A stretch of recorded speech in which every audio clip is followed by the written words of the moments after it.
C'est justement la continuité logique en réalité du libéralisme qu'on qualifie d'ailleurs de culturel souvent, et qui va de pair avec le libéralisme économique, ce que les libéraux de droite notamment ne veulent pas comprendre. Or ça, c'est toute l'œuvre de Michel Clouscar, c'est tout le travail repris de Clouscar par Jean-Claude Michéa notamment, et c'est le fait de montrer que le libéralisme politique et le libéralisme culturel vont de pair, en fait. C'est-à-dire, d'un côté, c'est les deux extrémités du libéralisme, le marquis de Sade et Rousseau. En ce sens que chez Rousseau, vous avez le dépassement de la question libérale, des Lumières, etc., par le retour, enfin, ou l'avènement plutôt du collectif, c'est-à-dire le contrat social, c'est-à-dire l'expression de la volonté générale au travers de la République notamment, et de l'autre côté, vous avez Sade, qui est l'autre extrémité du libéralisme, c'est-à-dire l'expansion maximale de la donnée individuelle, donc le libertinage comme expression individuelle transgressif, où il n'y a plus que l'individu qui compte. Vous voyez, vous avez les deux opposés.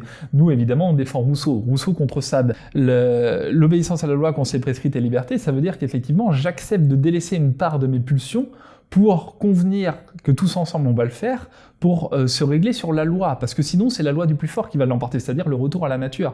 Dans la nature, on est moins libre que dans la société, parce que dans la nature, il y a une loi, c'est celle du plus fort en réalité, et que, comme le dit très bien Rousseau, le plus fort n'est jamais assez fort pour l'être toujours, et que donc même si un jour vous l'emportez physiquement, demain ce ne sera peut-être pas le cas, alors que dans la société, même avec des mauvaises lois, eh bien, on conserve effectivement un appareillage qui est plus efficace que celui de la nature. L'instauration de la pédopornographie, est une institution de classe, encore une fois.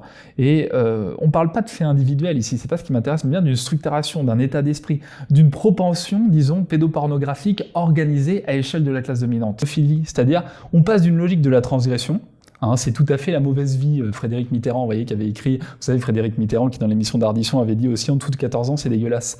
Donc on a une logique de la transgression, se taper finalement des gamins et des gamines de moins de 14 ans, etc., c'est transgressif, etc., c'est beau, à une instauration de la norme. Et cette instauration de la norme, elle passe par cette campagne Balenciaga, où justement on se dit, ça va passer, en fait, on se pose même plus de questions, parce que ce monde-là est tellement communément admis qu'on n'en voit absolument plus le problème. Une autre affaire qui a occupé l'actualité médiatique, c'est l'affaire Balenciaga. La marque de luxe a, pour sa dernière collection hiver-printemps, publié des clichés artistiques, entre guillemets. Étudiant ces différents clichés, encore une fois, soi-disant artistiques, des internautes ont relevé des références extrêmement appuyées à l'univers de la pédophilie. L'importance de ces références évacue toute idée d'un hasard. C'était quelque chose de vraiment prémédité. Si Balenciaga a remis en cause sa responsabilité en accusant le prestataire qui a réalisé les clichés, la marque a bien validé ses photographies en dernière instance. Donc, sans en rester en fait à ce simple événement, qu'est-ce que ça dit selon toi plus largement de cet art très particulier et des déviances de la bourgeoisie ? Oui, alors je ne vais pas revenir sur le détail des faits, parce qu'il y a pas mal de vidéos qui ont été faites, qui sont très bien, qui reviennent factuellement sur les différentes images qui ont été présentées, sur le recours aussi subliminal à certains livres, à certains faux diplômes, etc. Donc tout ça, vous pouvez le retrouver. Je pars du principe, effectivement, que les gens qui nous écoutent ici ont été tenus au courant de cette affaire, et j'aimerais qu'on pousse l'analyse justement un peu plus loin, qu'on n'en reste pas simplement à l'établissement de faits présentés comme ça, mis bout à bout, mais qu'on essaie de comprendre les logiques derrière tout ça, encore une fois. Et la logique derrière tout ça, c'est justement la continuité logique en réalité du libéralisme qu'on qualifie d'ailleurs de culturel souvent, et qui va de pair avec le libéralisme économique, ce que les libéraux de droite notamment ne veulent pas comprendre.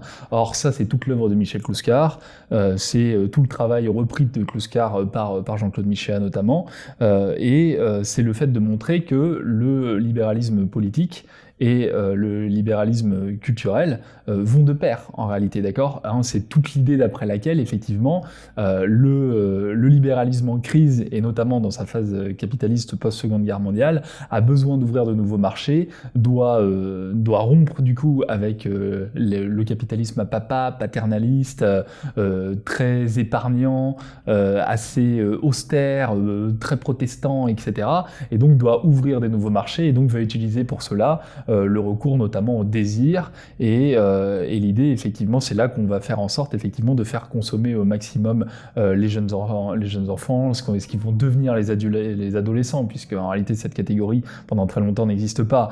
Soit vous êtes un enfant, puis après vous êtes un adulte, comme c'est le cas encore dans beaucoup de sociétés à l'heure actuelle, et puis évidemment faire consommer au maximum les femmes, et puis etc. quoi. D'accord, ouvrir au maximum de marchés, là où il faut le dire, c'est pas encore une fois une analyse misogyne ou je ne sais quoi, simplement qu'effectivement avant ça, l'homme est majoritairement celui qui consomme et qui consomme les biens notamment d'équipement et nécessaires au foyer, et puis voilà, ça en reste là, notamment parce que son salaire ne lui permet pas d'ailleurs de faire autre chose que de renouveler tout ça. Bon, je reviens pas là-dessus, mais en tout cas pour dire qu'encore une fois, il y a là aussi quelque chose qu'il va falloir qu'un jour les libéraux de droite, qui parfois sont compétents sur la question économique, d'ailleurs sur l'analyse qu'ils peuvent faire, il va falloir qu'ils comprennent un jour que comme c'est l'avers et le revers d'une même médaille, et qu'encore une fois la réalité ça se fait pas dans le ciel des idées politiques, eh bien vous pouvez pas choisir comme ça, picorer et dire tout l'enjeu de mon livre, pourquoi je suis communiste, c'était de montrer encore une fois que c'était pas pour des raisons affectives mais pour des raisons rationnelles, et que quand bien même à l'origine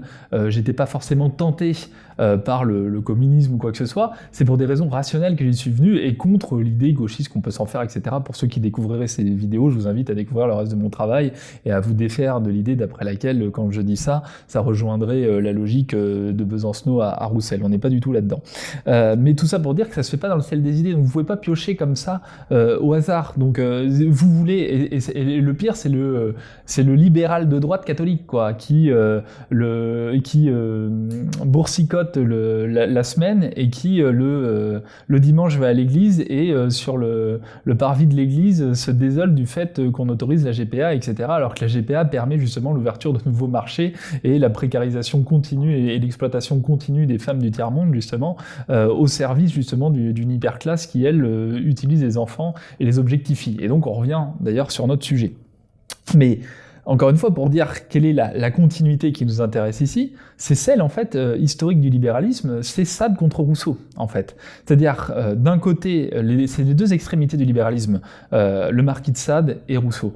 En ce sens que chez Rousseau, vous avez le dépassement de la question libérale, des Lumières, etc., par le retour, enfin, ou l'avènement plutôt du collectif, c'est-à-dire le contrat social, c'est-à-dire l'expression de la volonté générale au travers de la République notamment, et de l'autre côté, vous avez Sade, qui est l'autre extrémité du libéralisme, c'est-à-dire l'expansion maximale de la donnée individuelle, donc le libertinage comme expression individuelle transgressif, où il n'y a plus que l'individu qui compte. Vous voyez, vous avez les deux opposés. Nous, évidemment, on défend Rousseau contre Sade, là où, évidemment, les voies empruntées par le libéralisme, et notamment le libéralisme culturel tel que je l'ai décrit depuis tout à l'heure, sont celles du sadisme, au sens du marquis de Sade, encore une fois. Et tout cela se fait au nom de quoi ? D'emblée, chez Sade, on mettra l'extrait du texte de Michel Gluskar juste après, c'est-à-dire par le retour à l'authenticité naturelle. Sade procède en toute logique matérialiste, celle d'un libertinage transgressif qui aurait eu mission de faire éclater la facticité culturelle pour enfin retrouver l'authenticité profonde de la pulsion naturelle. Ce qui apparaît alors, c'est le monstre. Il est bien l'effectivité dialectique. Il va jusqu'au bout, lui, du processus d'individualisation par la transgression. Il révèle bien la logique de ce matérialisme. Revenir à la nature, c'est bien produire une individualité sans commune mesure, un monstre et culturel. Donc tout ça se fait en fait toujours au nom d'un refus de la culture, de l'histoire, de la praxis. C'est-à-dire qu'ici on est toujours dans la même chose. Si vous avez vu les vidéos précédentes de cet entretien, je vous invite à le faire pour que ça ait de la cohérence aussi. Là on est tout à fait encore une fois dans le modèle que je décrivais des nouvelles couches moyennes supérieures dans la vidéo précédente sur les coupeurs d'électricité. C'est-à-dire dans un monde où tout est la magie fonctionnelle, tout fonctionne comme ça sans qu'on ait l'impression qu'il y ait du travail, etc. Et donc on va revaloriser la nature, d'accord ? C'est parce qu'on s'est tant éloigné de la nature et qu'on n'a même plus l'impression qu'elle existe de quelconque manière, qu'on va la revaloriser. Et encore une fois, dans l'idée d'écologisme réactionnaire, il y a tout ça. Un retour à l'authentique du naturel. On va vanter, comme chez Nietzsche aussi, mais déjà chez Sade évidemment, on va vanter la pulsion naturelle, d'accord, la pulsion de vie. Okay, donc il va falloir laisser s'exprimer l'individu. Et ça, c'est exactement aussi ce qu'on va avoir donc à partir de mai 68 avec des auteurs pseudo-marxistes très critiqués par Michel Gluskar, comme Marcuse, d'accord ? C'est-à-dire que dans la société traditionnelle, notamment dans la compréhension qu'on peut avoir dans la compréhension qu'on peut avoir du désir chez Freud, le désir est réprimé parce qu'il est sublimé. C'est-à-dire que par exemple, vous avez une pulsion sexuelle, et cette pulsion sexuelle, au lieu de l'assouvir, ce qui ferait de vous un délinquant, un criminel potentiellement, si vous vous jetez sur la première fille venue dans la rue, d'accord ? Eh bien, ce désir, cette pulsion sexuelle, vous allez la sublimer, c'est-à-dire vous allez la transformer en autre chose, c'est-à-dire dans une manière particulière d'aborder cette jeune femme, sans la harceler, en étant bien courtois, etc. Bon, voilà. Et vous allez essayer effectivement de la séduire, et peut-être que cette séduction conduira non seulement au coït, mais au-delà du coït, eh bien, conduira peut-être à l'épouser, à vous marier avec elle, à avoir des enfants, etc. Donc vous aurez sublimé ce qui, à l'origine, n'était qu'une pulsion sexuelle, et qui d'ailleurs, en tant que pulsion sexuelle seule, eh bien, est souvent très insatisfaisante, qu'elle soit satisfaite ou non, d'accord ? Parce que du coup, le plaisir s'efface et que ça n'a aucun sens. Donc la sublimation, c'est-à-dire que chez Freud, à l'origine, le désir passe par un refoulement qui est sublimé par ce refoulement, d'accord, vous voyez, et qui est le propre en réalité de l'idée culturelle, qui est l'idée du dépassement de soi au sens positif du terme, pas au sens néopositiviste du développement personnel, d'accord, mais qui est au sens culturel, éducationnel, c'est-à-dire devenir un homme, d'accord, quand le père de Camus dit « un homme ça s'empêche », c'est ça, c'est-à-dire le devenir culturel, ok, je me laisse pas aller à mes pulsions animales, mais je suis capable, et c'est le principe de la loi, d'accord, vous voyez bien, le principe du libertinage, de la transgression, c'est de transgresser la loi, d'accord, alors que justement accepter la loi, l'obéissance à la loi qu'on sait prescrite est liberté, nous dit Rousseau. Je vous renvoie au cours de 3e année de philosophie. L'obéissance à la loi qu'on sait prescrite est liberté, ça veut dire qu'effectivement j'accepte de délaisser une part de mes pulsions pour convenir que tous ensemble on va le faire, pour se régler sur la loi, parce que sinon c'est la loi du plus fort qui va l'emporter, c'est-à-dire le retour à la nature. Dans la nature, on est moins libre que dans la société, parce que dans la nature, il y a une loi, c'est celle du plus fort en réalité, et que, comme le dit très bien Rousseau, le plus fort n'est jamais assez fort pour l'être toujours, et que donc même si un jour vous l'emportez physiquement, demain ce ne sera peut-être pas le cas, alors que dans la société, même avec des mauvaises lois, eh bien, on conserve effectivement un appareillage qui est plus efficace que celui de la nature. Eh bien, avec les freudo-marxistes, avec Marcuse, on va avoir l'idée inverse, c'est-à-dire qu'on va dire que c'est parce que les désirs sont réprimés que la société est répressive et que donc il faut laisser aller le désir. Et c'est là que vous avez ces passages connus du coup tout qui dérive de mai 68, d'accord, c'est le Cohn-Bendit qui dit c'est quand même jouissif d'avoir un enfant qui vous tripote le sexe et qui vous défait la braguette, etc. Icône 68arde, Daniel Cohn-Bendit ne s'est pas contenté d'écrire sur la sexualité et les enfants. Il en a aussi parlé. Vous savez, quand une petite fille de 5 ans et demi, commence à vous déshabiller, c'est fantastique. C'est fantastique parce que c'est un jeu absolument érotico-maniaque. Et donc là, on entre dans tout cet univers pornographique dont vous comprenez, j'espère, qu'il est justement la logique, la continuité logique du développement du capital et du libéralisme, encore une fois. Et qu'on ne peut pas à la fois accepter le capitalisme version à papa, recentré nationalement, etc., et croire qu'on va pouvoir se passer de ça, d'accord ? Il faut une sortie par le haut sur laquelle je vais revenir pour pouvoir se passer de ça. Et donc, en fait, l'instauration de la pédopornographie est une institution de classe, encore une fois. Et on ne parle pas de faits individuels ici, c'est pas ce qui m'intéresse, mais bien d'une structuration, d'un état d'esprit, d'une propension, disons, pédopornographique organisée à l'échelle de la classe dominante. Et finalement, c'est la face cachée du libéralisme qui tend ici de plus en plus à être à découvert.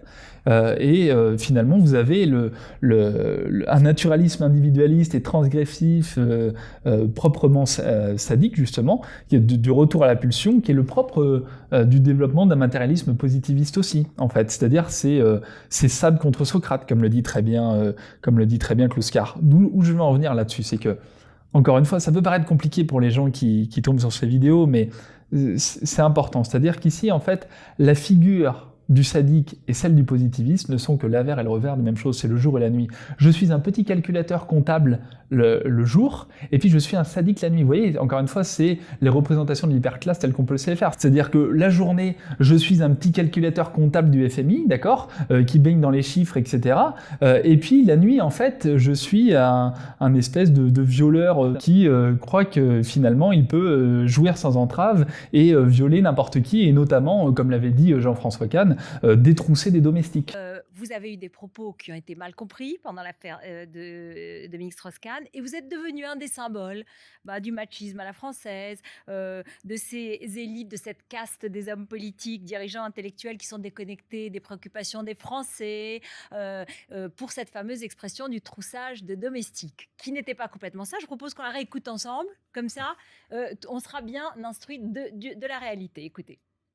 Je suis certain, enfin pratiquement certain, qu'il n'y a pas eu une tentative violente de viol. Je ne crois pas. Ça, je connais le personnage, je ne pense pas. Qu'il y ait eu une imprudence, on ne peut pas le... je ne sais pas comment dire. Un troussage. Qu'il y ait un troussage de domestiques, je veux dire, ce qui n'est pas bien. D'accord, vous voyez, on en est là. Et puis, détrousser des domestiques, et puis pourquoi pas détrousser des gamins aussi, d'accord. Vous voyez, c'est cette logique-là.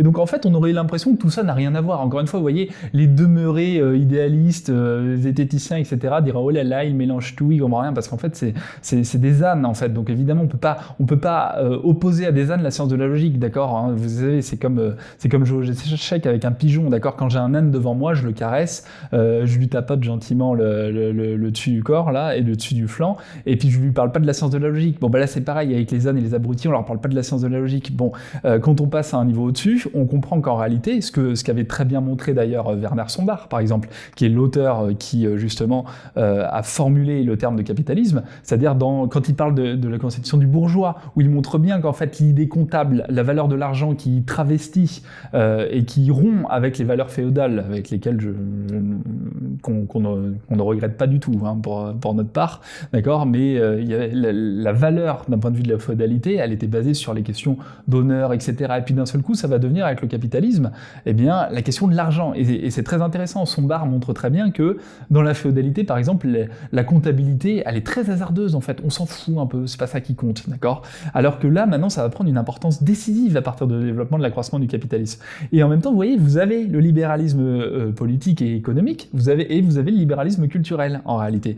Et les deux sont intimement liés. Donc ça n'a rien d'étonnant, suivez mon regard pour ceux qui voient où je vais en venir, d'avoir des types qui à la fois se font les fers de lance de la défense des politiques scientistes, positivistes, qui du coup ont consisté notamment dans la période du Covid à assumer, ils l'ont découvert après mais ils l'ont pas renié, à assumer en fait toutes les politiques de conseil qui étaient celles de McKinsey et donc celles du grand capital tout simplement au service de Big Pharma, et qui d'un autre côté n'ont aucun souci à défendre des BD pornographiques, etc. Tout ça en fait s'explique très bien, tout ça est la figure type du bourgeois et du petit bourgeois nietzschéen par définition, auquel il n'y a rien à dire, parce que c'est un abruti pulsionnel qui se croit intelligent en fait parce que il a lu deux livres de rhétorique et qu'il a l'impression effectivement de comprendre le monde. Bon, ben ce n'est pas le cas. Et donc Balenciaga, ce n'est que le produit magnifié et mis en lumière à l'heure actuelle par un fait d'actualité et par une tentative. Ils se sentent tellement à l'aise en fait qu'ils ont l'impression que tout va passer. Bon bah c'est pas passé parce que finalement, encore une fois, le petit producteur prolétaire français, ça le choque. Et heureusement, d'accord, parce que ce qu'il a à y opposer, ce que l'histoire a à y opposer, c'est l'amour, d'accord. C'est-à-dire l'amour comme codification historique. Et je vous renvoie ici à une très vieille vidéo, un de mes articles sur les hommes oublièrent l'amour, c'est-à-dire contre l'idée, encore une fois, de l'orgie généralisée et transgressive, eh bien, il y a la question de l'amour fou, pour envoyer un texte de Michel Clouscar, d'accord. Et dans cette logique-là, il y a aussi l'idée, encore une fois, très chrétienne, d'après laquelle, certes, typiquement pour l'adultère, vous voyez, qui est de dire ce n'est pas bien, mais c'est pas pour autant qu'on condamne, d'accord. Mais en même temps, c'est pas bien, d'accord. C'est ça qui est très important. Il faut retenir les deux. Vous voyez, il y a des distinctions fondamentales. C'est-à-dire, on ne valorise pas. Et en même temps, il n'y a pas de condamnation morale suprême, etc. Parce que certains voudraient, notamment, encore une fois, les petits bourgeois nietzschéens, voudraient laisser entendre qu'on serait dans des positions, des postures morales, etc. C'est pas du tout l'enjeu, en réalité. L'enjeu ici, c'est de montrer, effectivement, que on fait pas n'importe quoi, n'importe comment, et que ce qui aujourd'hui apparaît comme sous couvert de transgression risque demain de devenir une norme, et qu'on nous accusera en fait d'être pédophilophobe, d'accord. Donc en fait on inverse, vous voyez le problème, c'est-à-dire que vous avez des gens qui ne pouvant pas requérir le consentement des gamins pour des raisons physiologiques évidentes, vont les violer, vont les objectifier, comme c'est le cas dans cette campagne de publicité Balenciaga, et à côté de ça, ce sera pas eux le problème, ce sera vous, parce que vous serez pédophilophobe, d'accord? Comme maintenant on est plutôt phobe, d'accord? Et comme on est phobe de tout. Mais en fait, il faut leur dire très clairement, on est phobe de rien du tout, on n'a absolument pas peur, au contraire, on sait à quel point vous êtes des ordures, on vous regarde droit dans les yeux, et on n'aura aucun mal, le jour où on arrivera au pouvoir, à vous mettre là où vous devez vous trouver, et croyez-moi, c'est pas dans des lieux très agréables. Et on verra si effectivement le problème du consentement se posera pas à ce moment-là. Donc, on assiste ici en fait à une hypersexualisation des gamins qui est pas nouvelle. Et ce qui est très intéressant dans les clichés Balenciaga, notamment les 2-3 qu'on a avec les 2 petites filles et le petit garçon là, c'est qu'on retrouve aussi des enfants dans un monde d'adultes en fait. C'est-à-dire on a des enfants dans un milieu festif, on a des coupes de champagne, etc. D'accord, des appartements encore une fois qui sont tout à fait ceux des camps de la Silicon Valley là, et en même temps on a des adultes qui se projettent là-dedans aussi parce qu'ils sont restés des enfants, parce que justement ils sont restés dans l'ordre de la pulsion naturelle, d'accord ? Donc en fait ils n'ont pas grandi. Et le propre du petit bourgeois, c'est de n'avoir jamais grandi, parce qu'il n'a jamais travaillé. Donc en fait, pour lui, la praxis, ça n'existe pas. Il est dans l'idéalisme de la praxis, c'est-à-dire que il chie, il en fout partout, d'accord ? Mais il y aura quelqu'un qui va passer derrière lui, d'accord ? Et comme il le sait pas, c'est miraculeux, d'accord ? Parce que finalement, quand il revient, c'est propre. Bon voilà, son existence à lui, elle se limite à ça. Donc en fait, il a jamais grandi. On revient finalement à la question de la dialectique du maître et de l'esclave, tout simplement, d'accord ? De celui qui produit, de celui qui ne produit pas. Donc c'est toujours resté des enfants. Donc en fait, on a des enfants placés dans des mondes d'adultes et des adultes qui sont restés des enfants. Et c'est là qu'on retrouve la catégorie intéressante d'adolescents, d'accord, qui entretient le flou et qui participe de ce nihilisme permanent. Et finalement, la logique post-68, profondément anti-marxiste, elle a produit tout ça, elle produit tous les petits cons et les cancrés là qu'on retrouve un peu partout aujourd'hui et qui se prétendent de gauche, etc., qui sont tantôt journalistes pour tel média financé par la CIA, et puis tantôt pornographe. Et finalement, vous avez toute cette dynamique-là, encore une fois. Donc Balenciaga, c'est ça. Et c'est une légitimation, surtout toujours plus conséquente, de la pédophilie. C'est-à-dire, on passe d'une logique de la transgression, c'est tout à fait la mauvaise vie. Frédéric Mitterrand, vous voyez, qui avait écrit, vous savez, Frédéric Mitterrand, qui dans l'émission d'Ardisson avait dit aussi en dessous de 14 ans, c'est dégueulasse. Donc on a une logique de la transgression, se taper finalement des gamins et des gamines de moins de 14 ans, etc. C'est transgressif, etc. C'est beau, à une instauration de la norme. Et cette instauration de la norme, elle passe par cette campagne Balenciaga, où justement on se dit, ça va passer. En fait, on se pose même plus de questions, parce que ce monde-là est tellement communément admis qu'on n'en voit absolument plus le problème. Et donc on est en train en fait de normaliser la marginalisation. Peut-être que le jour où on arrivera à avoir d'autres manières de gérer les pédophiles, il y aura une explosion de pédophiles, non ? Oula. Mais non, mais après je fais pas un comparatif, mais il y a aussi ce problème. Non, mais oui, je comprends. Tu vois ce que je veux dire ? On n'arrive pas à gérer autrement que par la criminalisation les pédophiles. Et du coup, ils vivent en marge en se disant la société veut pas de moi, et donc c'est dur à gérer parce que. Oui. Il y a plein. Attends, je précise parce qu'il y a des gens, ils sont trop en mode MDR, glissade, moufette. C'est un vrai sujet et vous me mettez en colère à réagir comme ça. Vraiment. D'accord ? Et ça, c'est tout le travail foucalien. C'est-à-dire qu'en fait, on s'intéresse, le fou est en train de devenir la norme. Et en fait, encore une fois, on est dans une inversion totale. C'est-à-dire que vous, effectivement, qui avez un développement psychique à peu près normé et normal, et une éducation correcte, et qui essayez effectivement de participer de la production, on vous met au placard, parce que tout ce qui nous intéresse, effectivement, c'est la valorisation du marginal. C'est-à-dire la valorisation de celui qui, par définition, ne peut pas produire. Or, s'il ne peut pas produire, par sa marginalité et par sa folie, en réalité, il n'existe dans ce monde-là que parce que les autres produisent, d'accord ? Donc en fait, tout ce qui a été rapporté au désir, comme pulsion existante par elle-même, etc., fait fi en permanence du procès de production. C'est-à-dire que ces marginalités-là ne peuvent exister, tout comme évidemment le groupe Balenciaga appartenant notamment à François Pinault n'existe encore une fois que parce que nous travaillons, nous existons, eux ne foutent rien en réalité, d'accord ? Encore une fois, rappelons-le, il y a beaucoup de gens et des petites mains de par le monde qui travaillent et qui font vivre Monsieur Pinault, et Monsieur Pinault, lui, ne fait vivre personne. Et si c'est pour avoir des sacs poubelles Balenciaga et des photos pornographiques, on s'en passera largement, d'accord ? Donc encore une fois, dans la question de la croissance, la décroissance, il y a surtout la question de savoir qu'est-ce qu'on veut produire. Est-ce qu'on veut produire des sacs poubelles Balenciaga ou est-ce qu'on veut avoir de l'électricité chez nous ? Et pour ça, il faut une reconquête de la souveraineté nationale et populaire. Une énième fois, faut-il le rappeler.